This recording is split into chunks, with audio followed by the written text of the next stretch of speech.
ketika dia berada dalam koalisi pemerintahan hari ini dan masih sampai 2024 ini pemerintahan Pak Jokowi, dia menyatakan mendukung Anies Baswedan yang dipersepsikan secara umum itu berseberangan dengan Pak Jokowi, yaitu punya risiko tersendiri, risiko politik tersendiri.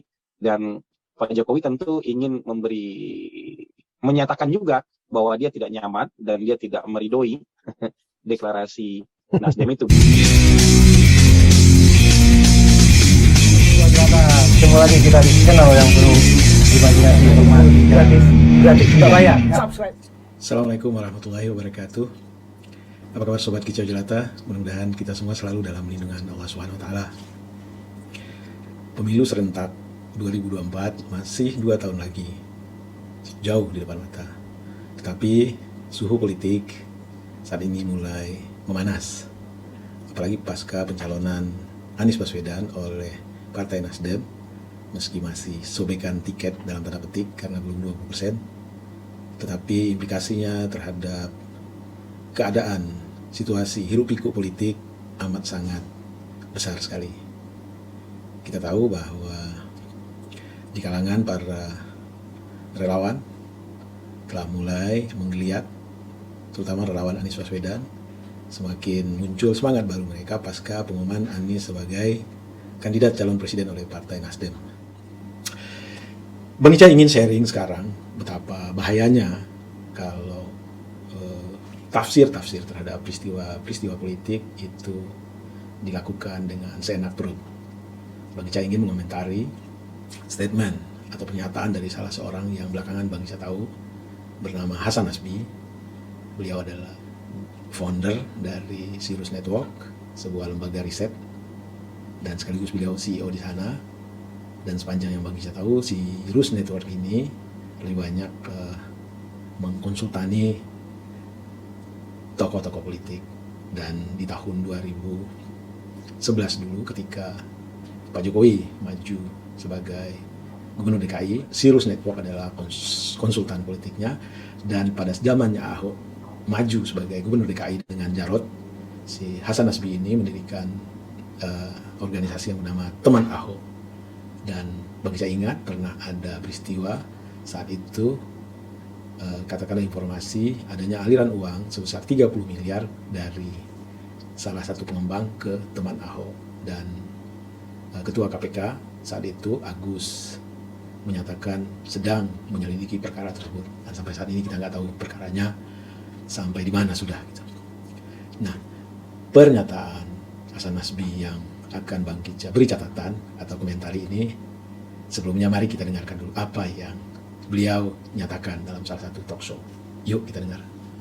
Menurut saya nggak perlu berdebat lah dalam soal ini. Yang dimaksudkan jangan sampai sembrono itu memang ditujukan kepada Nasdem. Walaupun saya ingin menggarisbawahi bahwa harus diakui itu haknya Nasdem. Itu haknya Nasdem gitu loh. Maksudnya Nasdem punya hak penuh untuk itu. Tapi ketika dia berada dalam koalisi pemerintahan hari ini dan masih sampai 2024 ini pemerintahan Pak Jokowi, dia menyatakan mendukung Anies Baswedan yang dipersepsikan secara umum itu berseberangan dengan Pak Jokowi, yaitu punya risiko tersendiri, risiko politik tersendiri. Dan Pak Jokowi tentu ingin menyatakan juga bahwa dia tidak nyaman dan dia tidak meridoi deklarasi Nasdem itu. Dan menurut saya konsekuensinya nanti akan terlihat ketika misalnya Nasdem mungkin kalau dia tetap ngotot mencalonkan Anies Baswedan bahwa dia memang sudah berpisah jalan dengan Pak Jokowi dan memang mungkin harus keluar dari Kabinet Indonesia Maju. Oke, teman-teman sudah dengar. Satu yang Bang Ica ingin beri catatan adalah sangat clear and loud. Beliau mengaitkan pernyataan Pak Jokowi di acara ulang tahun Golkar, jangan ceroboh memilih capres, itu menurut Hasan Nasbi ditujukan kepada Partai Nasdem atau Pak Surya Paloh sebagai komandan dari Nasdem. Ini kan sangat berbahaya. Pernyataan ini menurut Bang Ica mendowngrade, mengecilkan value dari Pak Jokowi sebagai presiden. Kita tahu sebagai presiden Pak Jokowi itu tentu di tubuhnya melekat 2 baju. Satu sebagai kepala pemerintahan, satunya lagi sebagai kepala negara. Tentu Pak Jokowi hadir di ulang tahun Partai Golkar yang juga dihadiri oleh para pimpinan parpol lainnya. kehadirannya sebagai kepala negara. Dan sebagai kepala negara tentu amat sangat normatif kalimat beliau tersebut mengingatkan, karena beliau tahu satu-satunya jalan untuk menjadi pimpinan atau presiden di Republik ini kanalnya adalah partai politik. Dan beliau mengingatkan agar partai politik itu jangan ceroboh dalam menentukan calon presidennya. Itu pernyataan normatif seorang kepala negara.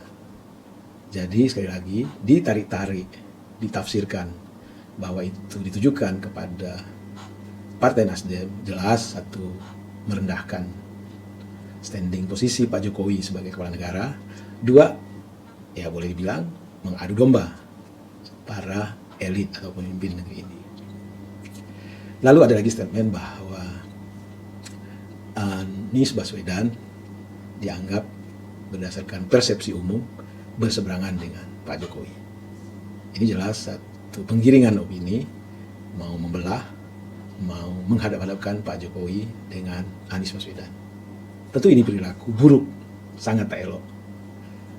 Bukankah Pak Jokowi punya, katakanlah, die hard para pendukungnya, Pak Anies juga punya die hard para pendukungnya. Jika dua tokoh bangsa ini dianggap, meski dibalut dengan persepsi umum, berhadapan-hadapan, saling tidak menyukai, tentu ini bagian dari cara-cara kotor untuk mengadu domba. Tidak hanya dua pemimpin ini, tapi juga para pendukungnya. Lalu yang ketiga, beliau menyatakan bahwa sudah pantasnya karena Nasdem berseberangan dengan Pak Jokowi, ini menurut persepsi beliau, dan dibungkus dengan persepsi umum tadi, sepatutnya Nasdem mundur dari kabinet Pak Jokowi. Nah, ini juga mendowngrade, merendahkan, katakanlah hak yang Pak Jokowi punya.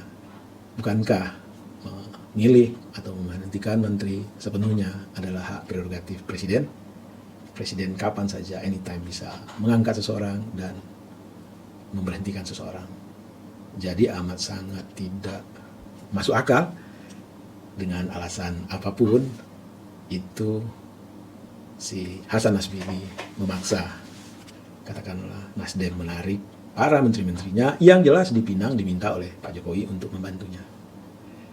Demikian kicau kita soal bagaimana menghangatnya isu politik, dan sepanjang itu normal dilakukan oleh para pemain-pemain pelaku-pelaku politik dan niatnya tentu mencari pemimpin yang terbaik, tidak ada masalah. Yang jadi masalah adalah para orang-orang yang katakanlah dalam tanda petik mencari makan dari helat besar, entah dalam bentuk konsultan, konsultasi, survei dan segala macam, yang cenderung membuat narasi-narasi yang sangat-sangat tidak pantas, tidak patut, dan potensially membelah masyarakat. Ini dilakukan oleh orang yang mengaku cendekiawan. Artinya dia menurunkan nilai dirinya menjadi atau serupa dengan para buzzer. Jadi teman-teman, mari kita cerdas, mari kita telisik dengan cermat apa ujung dari kenyataan siapapun itu. Dalam konteks ini yang Bang coba komentari apa yang dinyatakan oleh Hasan Nasbi. Boleh jadi banyak Hasan Nasbi lainnya yang di belakang benak mereka menghalalkan segala cara dan tidak pernah berpikir bahwa di balik statement, di balik pernyataan mereka ada potensi menghadap-hadapkan masyarakat. Sebagai catatan terakhir, baru-baru ini Bang Ica juga melihat di talk show Hasan Nasbi ini menyatakan bahwa Anies tak akan bisa untuk menjadi calon presiden. Bahkan beliau berani taruhan Alphard kalau nggak salah. Ini kan super hebat. Dia mendahului Tuhan, lebih hebat dari Tuhan. Untuk apa meramal-ramal seperti itu? Bukankah setiap orang punya peluang yang sama? Demikian kicau pendek ini. Wassalamualaikum warahmatullahi wabarakatuh. Salam sehat dan bahagia.